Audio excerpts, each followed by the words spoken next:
성경 말씀은 마가복음 8장 22절에서 26절 벳세다 맹인입니다. 마가복음 8장 22절 벳세다의 이름에 사람들이 맹인 한 사람을 데리고 예수께 나와 손 대시기를 구하거늘 예수께서 맹인의 손을 붙잡으시고 마을 밖으로 데리고 나가사 눈에 침을 뱉으시며 그에게 안수하시고 무엇이 보이느냐 물으시니 쳐다보며 이르되 사람들이 보이나이다. 나무 같은 것들이 걸어가는 것을 보나이다 하거늘 이에 그 눈에 다시 안수하시매 그가 주목하여 보더니 나아서 모든 것을 밝히 보는지라. 예수께서 그 사람을 집으로 보내시며 이르시되 마을에는 들어가지 말라 하시니라. 오늘 예수님 일행은 달마누다 지역 갈릴리 호수에서,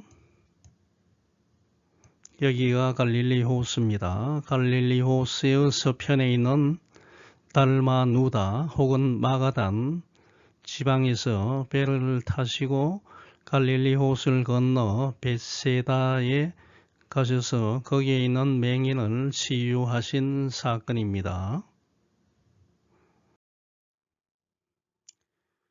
예수님 지저스를 호칭할 때 예수님 혹은 그의 신분, 헬라어로는 그리스도, 크라이스트, 히브리어로 표기하면 메시아를 함께 포함하여 예수 그리스도, 지저스 크라이스트 혹은 임마누엘이라고 부릅니다. 여기서 예수, 지저스란 이름의 뜻은 하나님은 구원해 주신다입니다. 예수님의 신분을 나타내는 그리스도, 크라이스트와 메시아는 기름 부음을 받은 자, 즉 구세주, 인간을 구원해 주시는 왕을 의미합니다.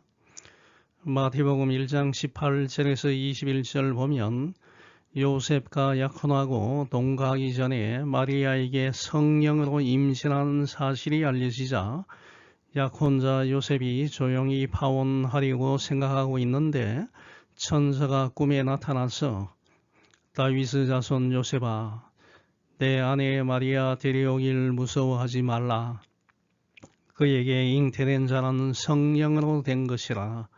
아들 낳으리니 이름을 예수라 하라. 이는 그가 자기 백성을 그들의 죄에서 구원하실 것이다 라고 말하였습니다. 이 구절에 예수님 이름의 뜻이 나와 있습니다. 임마누엘은 이사야 7장 14절 보면 보라, 처녀가 잉태하여 아들을 낳을 것이요 그의 이름을 임마누엘이라 할 것이다 에 나옵니다. 임마누엘은 우리와 함께 하시는 하나님, God with us 이라는 뜻입니다. 그렇기 때문에 예수님의 이름은 예수 그리스도와 임마누엘입니다.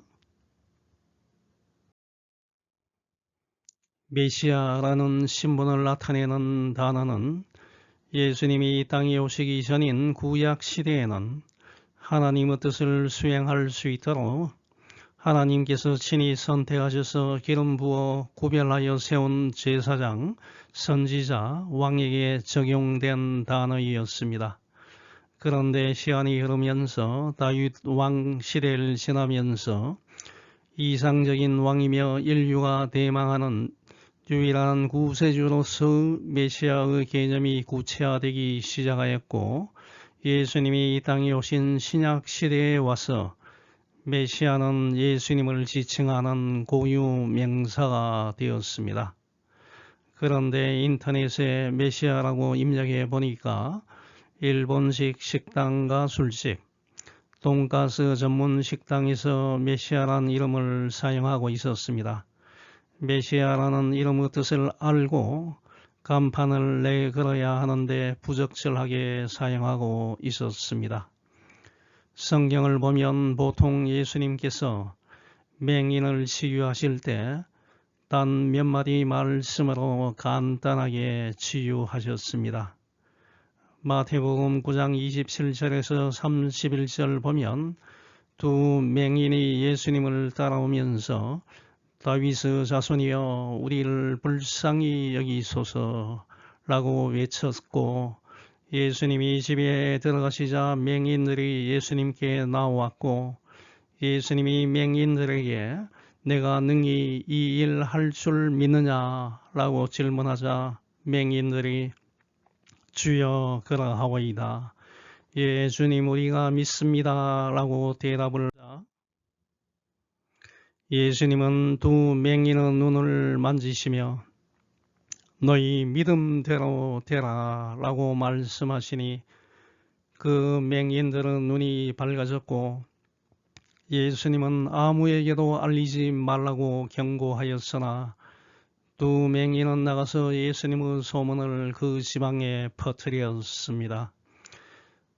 또 요한복음 9장 1절에서 12절 보면 예수님 일행이 길 가다가 태어날 때부터 맹인된 사람을 보고 제자들이 예수님께 랍비여 선생님이여 이 사람이 맹인으로 난 것이 누구의 죄로 인함입니까? 자기의 죄입니까? 아니면 그의 부모의 죄입니까? 라고 질문하자 예수님은 이 사람이나 부모의 죄로 인한 것이 아니라 그에게서 하나님이 하시는 일을 나타내고자 하심이라. 우리는 낮 동안에 나를 보내신 분의 일을 해야 한다. 밤이 오면 그때는 아무도 일할 수 없다.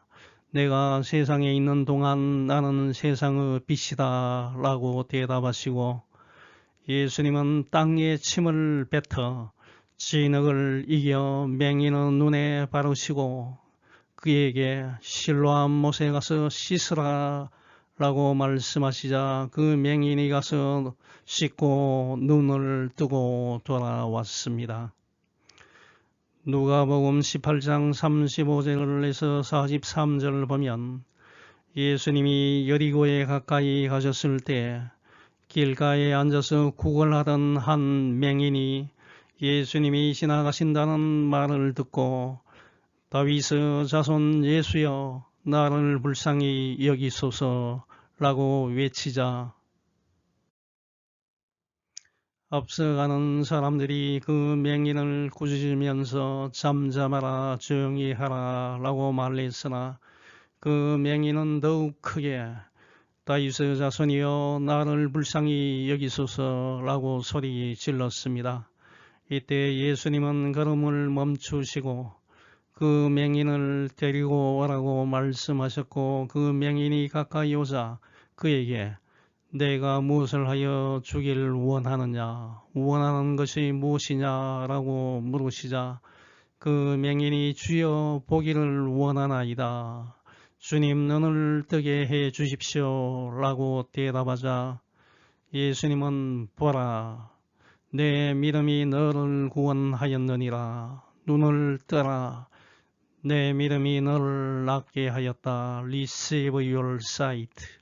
Your faith has healed you 라고 말씀하시니 그 맹인은 즉시 보게 되었고 하나님께 영광을 돌리면서 예수님을 따라갔고, 사람들은 이 광경을 보며 모두 하나님을 찬양하였다고 기록하고 있습니다. 오늘 본문 말씀인 벳세다 맹인 치유의 사건은 오직 마가복음 8장 22절에서 26절에만 나옵니다.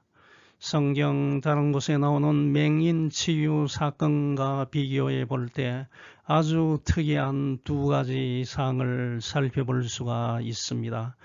첫 번째, 예수님께서 맹인을 고치실 때 그 맹인의 손을 잡고 벳세다 마을 밖으로 데리고 나가서 고치셨고, 눈을 뜬 맹인에게 마을에 들어가지 말고 곧장 집으로 가라고 명령하였습니다. 두 번째, 예수님은 맹인을 고치실 때 한 번에 완전하게 고치신 것이 아니고 두 단계에 걸쳐서 고치셨습니다. 먼저 맹인의 양눈에 침을 뱉으시고 양눈에 양손을 대시고 맹인의 시력을 어느 정도 회복시키신 후에 다시 한번 양눈에 안수하시고 완전하게 치유하셨습니다.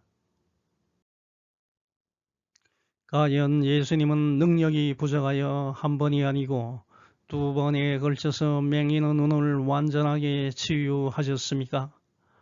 그러면 두 번에 걸쳐서 치유하신 이유가 무엇입니까? 또 예수님은 그 맹인을 데리고 마을 즉 벳세다 밖에서 치료하시고 맹인을 완전히 치료하신 다음에 다시는 그 마을에 들어가지 말라고 왜 말씀하셨습니까? 예수님은 왜 주술적인 독특한 방법으로 맹인을 치유하셨습니까? 맹인을 치유하신 사건은 구약 이사야 35장 5절과 6절에서 예언한 메시아가 이 땅에 오시면 행하실 표적을 보여주는 사건입니다. 그때 맹인은 눈이 밝을 것이며 못 듣는 사람의 귀가 열릴 것이며 그때 저는 자는 사슴같이 뛸 것이며 말 못하는 자의 혀는 노래하리니 이는 강야에서 물이 솟겠고 사막에서 시내가 흐를 것임이라고 예언하였기 때문입니다. 예수님께서 맹인의 눈을 치유하신 사건은 예수님이 구약 시대에 미리 이 땅에 오실 분으로 예정되어 있던 바로 그 메시아이심을 알려주는 사건입니다. 이것을 분명히 알고 예수님만이 나의 메시아가 되심을 확실하게 믿고 다짐하는 시간이 되면 좋겠습니다. 첫 번째, 하나님의 은혜는 사람에 따라 그 가정이 다르게 나타날 수 있습니다. 마가복음 8장 23절에서 25절을 보면 마을 사람들이 맹인을 예수님께 데리고 와서 안수 기도를 요청했습니다만 예수님은 머리에 손을 얹고 하는 통상적인 안수 기도를 하지 않으시고 두 번에 걸쳐서 이상하고 독특한 행동을 하신 다음에야 그 맹인이 완전하게 시력을 회복하였습니다.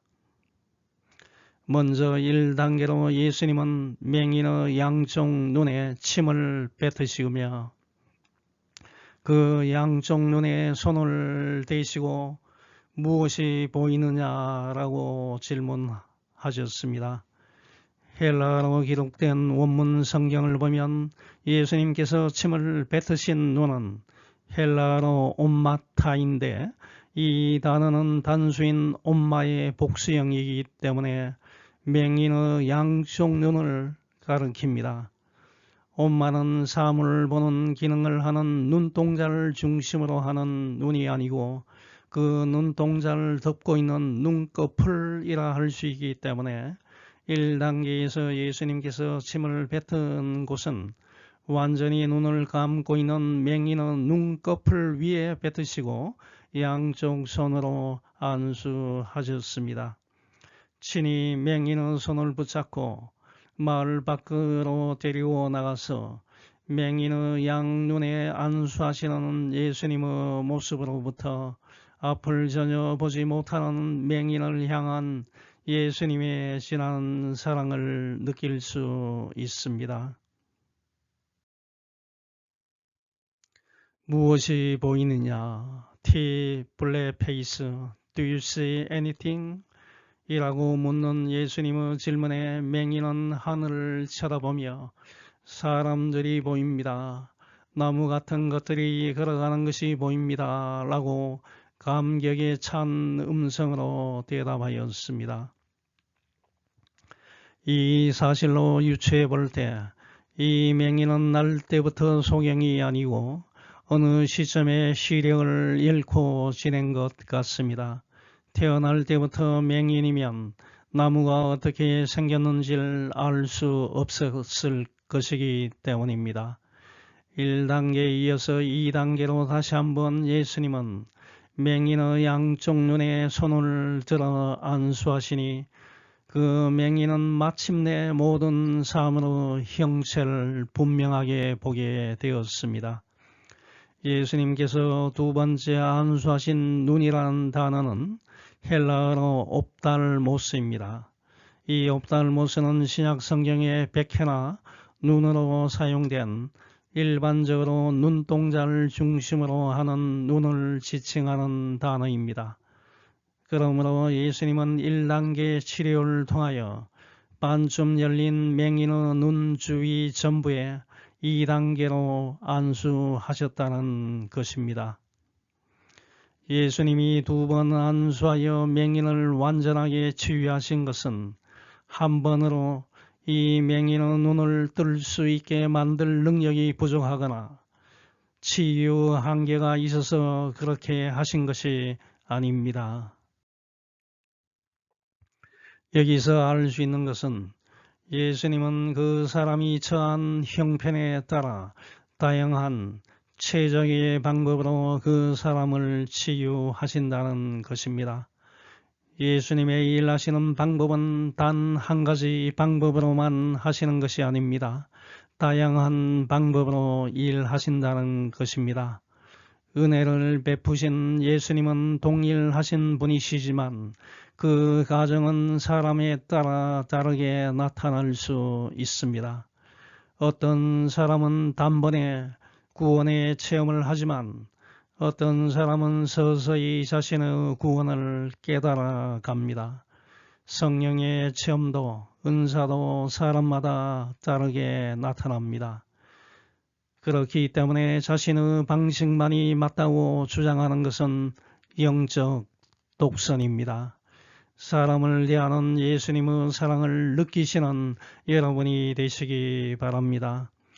고린도전서 12장 4절에서 11절 보면 은사는 여러 가지나 성령은 같고 직분은 여러 가지나 주는 같으며 또 사역은 여러 가지나 모든 것을 모든 사람 가운데서 이루시는 하나님은 같으니 각 사람에게 성령을 나타내심은 유익하게 하려 하심이라.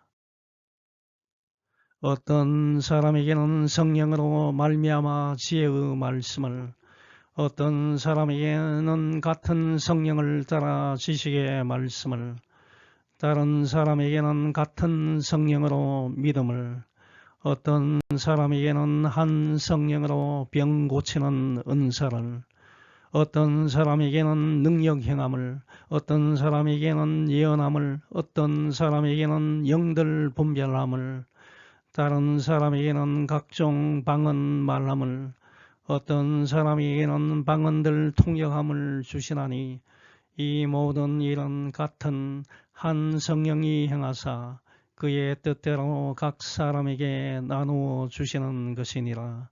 몸은 하나인데 많은 지체가 있고 몸의 지체가 많으나 한 몸인 것과 같이 그리스도도 그러하다고 말하고 있습니다. 어떤 사이비 교단 사람들은 너가 언제 구원을 받았는지 정확하게 몇 년, 몇 월, 며칠, 몇 시인지를 말하라고 하면서 말 못하면, 주저하면 너는 구원을 받지 않았으니 우리 모임에 와서 같이 성경 공부를 하자고 유혹을 하는데 여기에 절대 속아 넘어가서는 안 됩니다. 성령의 신비한 체험은 사람마다 다르고 은사도 사람마다 다양하게 나타나기 때문에 이런데 절대 현혹되어서는 안 됩니다. 지금 여러분 주위에는 이런 식으로 접근해 오는 사이비 종파들이 많이 있으니 각별히 주의하시기 바랍니다. 그럼 왜 예수님은 두 번에 걸쳐서 이 맹인의 눈을 완전히 고치셨습니까? 두 가지로 생각할 수 있습니다.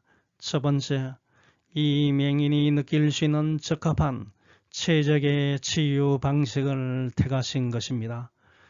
이 맹인은 굉장히 내성적인 사람인 것 같습니다. 자기 혼자서 지나가는 예수님을 향하여 고함을 쳐서 예수님의 발걸음을 멈추게 할 수 있는 사람이 아니었습니다.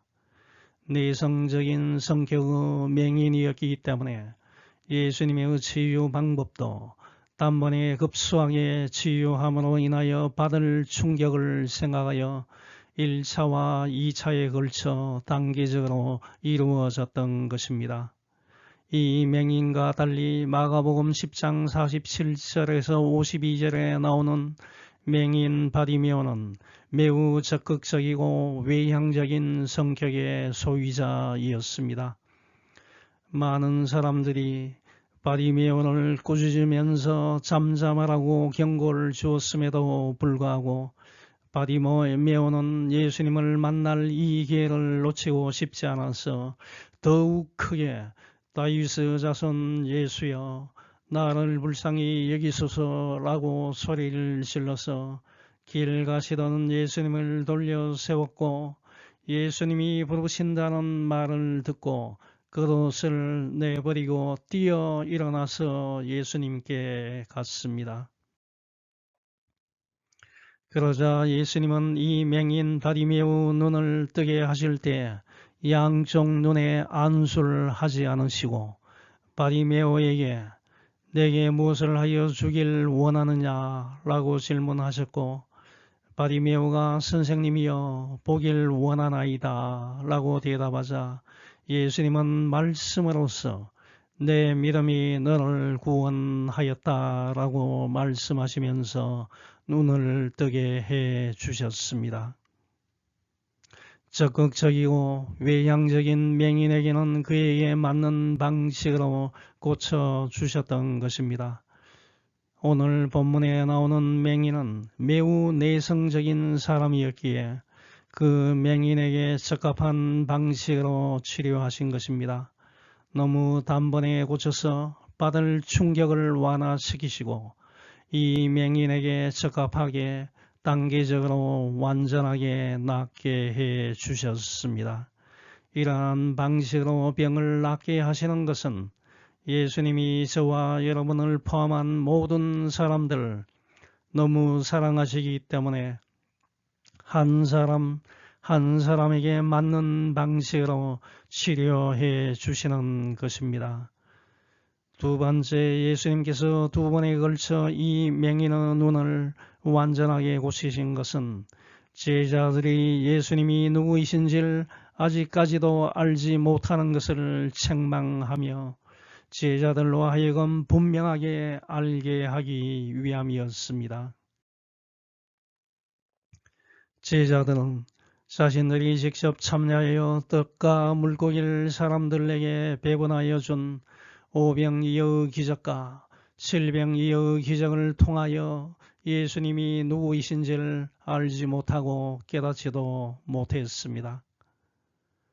그리하여 예수님은 제자들이 오병이어와 칠병이어와 같은 두 번의 큰 기적을 통해서도 예수님이 누구이신지를 알지 못하자 제자들의 무지함을 깨닫게 하기 위하여 이 맹인을 단번에 치유하지 않으시고 1단계에서 맹인이 사물을 대충 분별하는 것을 제자들이 보게 하셨고 2단계에서는 맹인이 사물을 완벽하게 분별하는 것을 제자들이 관찰하게 함으로써 제자들이 자신들과 함께 동고동락하고 있는 예수님이 메시아이심을 분명하게 알고 깨닫게 하기 위함이었습니다.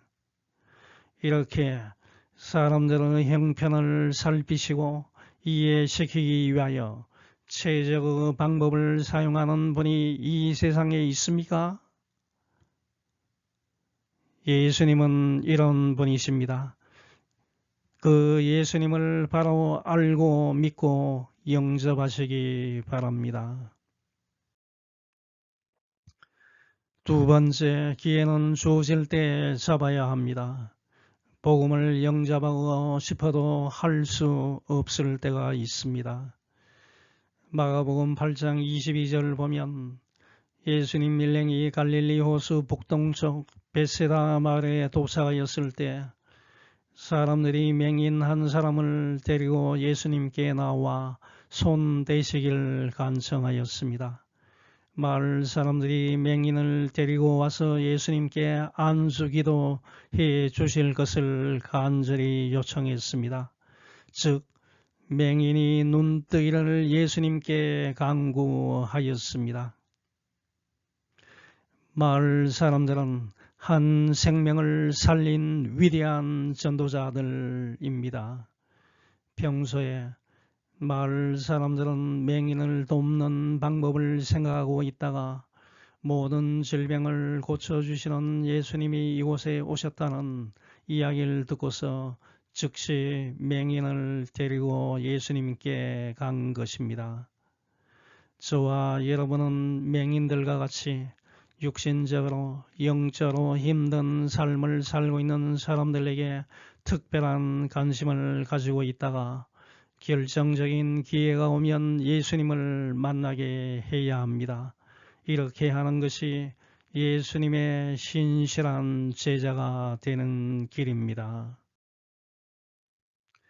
맹인을 그냥 두고 지나가는 것이 올바른 방법입니까? 아닙니다.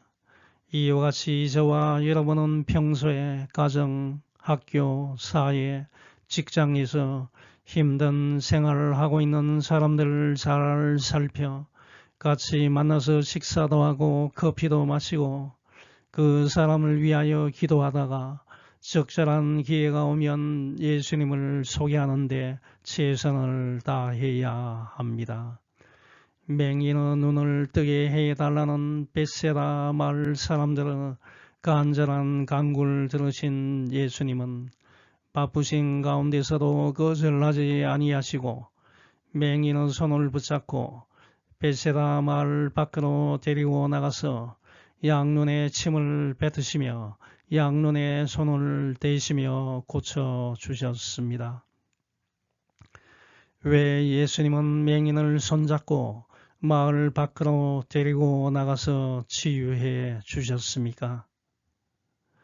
벳세다는 갈릴리 호수 북동쪽 요단강 동편 지방에 위치하는 작은 성읍입니다. 또 헤롯 빌리방이 통치하는 지역이었습니다.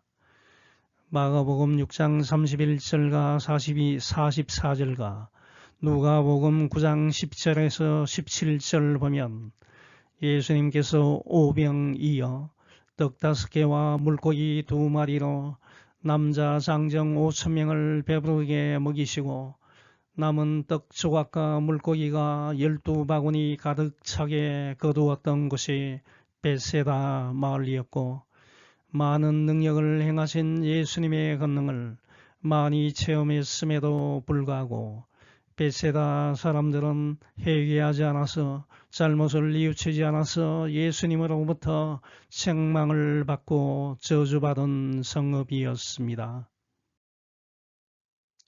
마태복음 11장 20절에서 22절 예수께서 권능을 가장 많이 행하신 고을들이 회개하지 아니하므로 그때 책망하시되 하 이슬신저 고라시나 하 이슬신저 벳세다야 너희에게 행한 모든 권능을 두로와 시돈에서 행하였더라면 그들이 벌써 베옷을 입고 저에 앉아 회개하였으리라.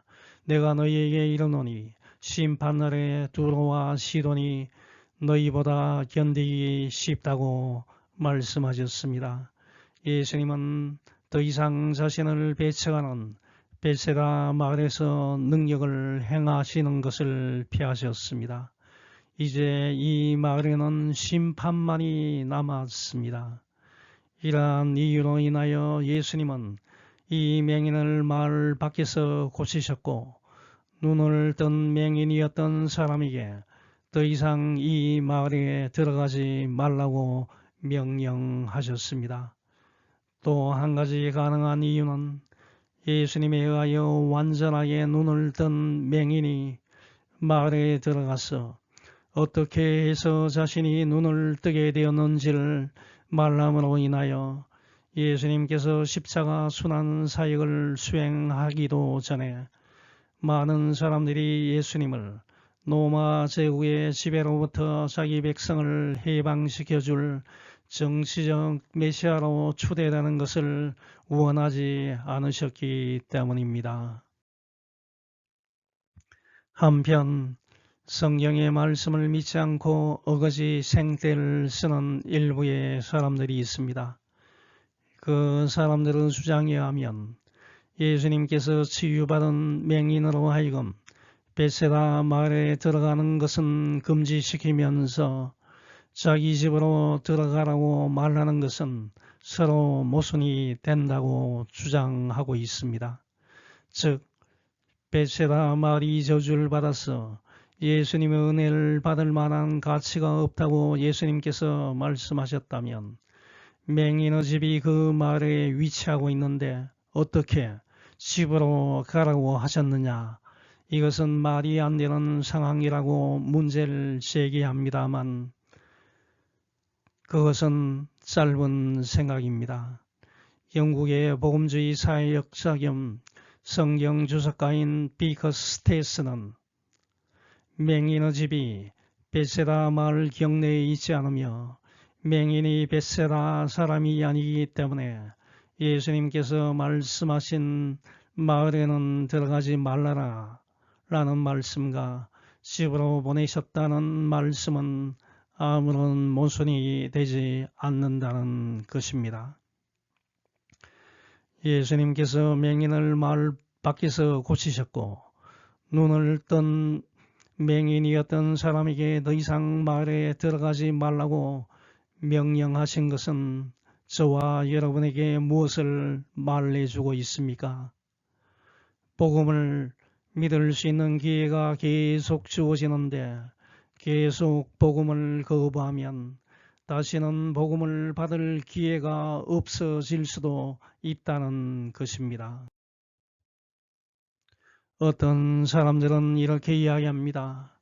예수님과 복음은 믿고 싶은데 지금은 예수님과 복음을 믿을 때가 아니고 죽는 순간에 믿겠다는 것입니다.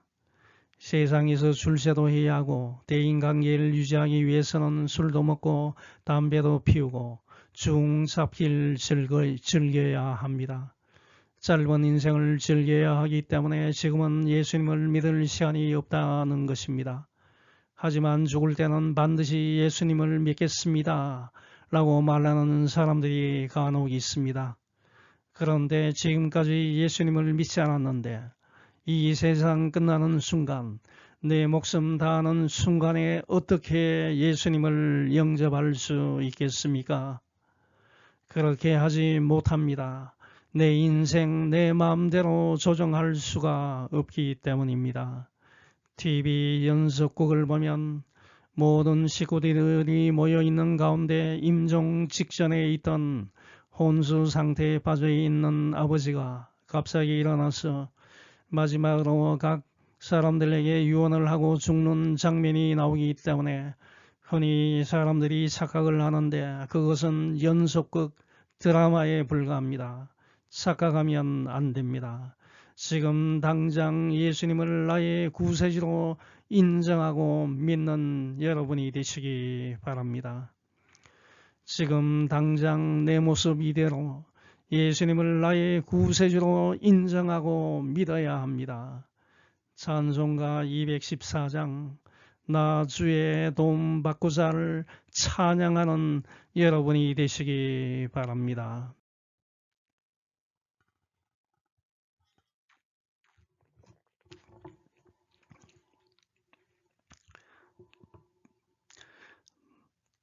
나 주의 도움 받고자 주 예수님께 빕니다. 그 구원 날아가시사 날 받아주소서.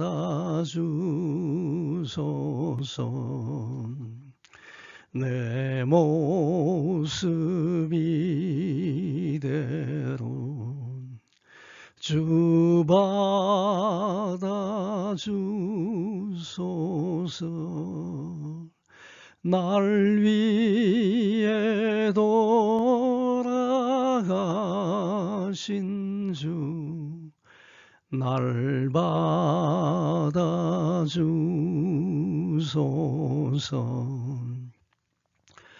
큰 죄에 빠져 영죽을 날 위해 피 흘렸으니 주 형상대로 빚으사 날 받아주소서.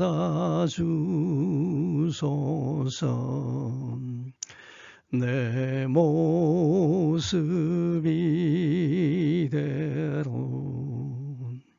주 받아주소서.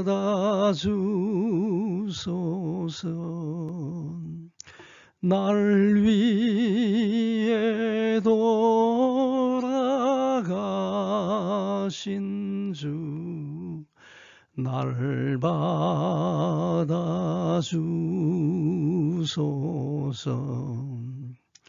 내 힘과 결심 약하여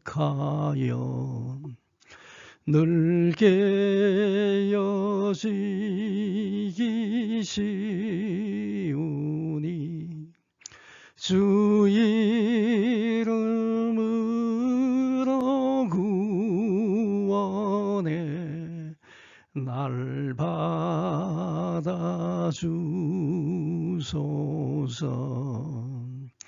내 모습 이대로 주 받아주소서.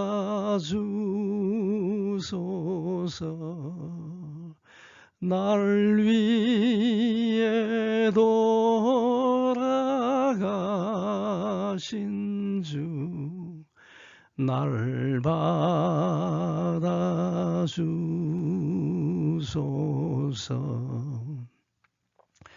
내 주님 서신 발 앞에 나 꿇어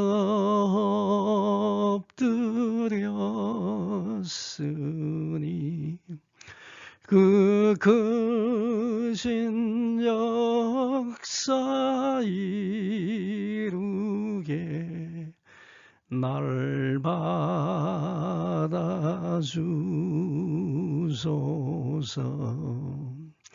내 모습 이대로 주 받아주소서.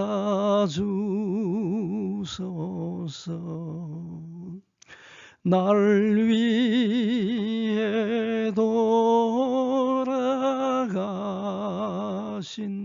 주 날 받아주소서.